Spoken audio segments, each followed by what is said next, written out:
கிரகங்களும் 12 ராசிகளும் பைரவரின் உடம்பில் அடக்கம் என்று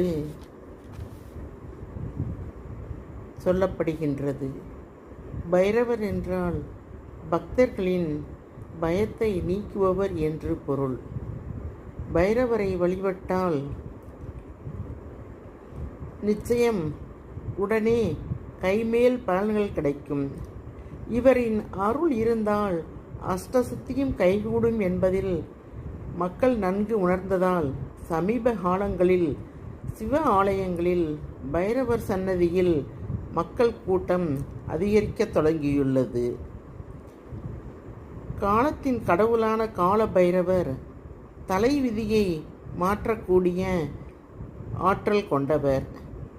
சிவபெருமானின் அம்சமாக பைரவர் கருதப்படுகின்றார்.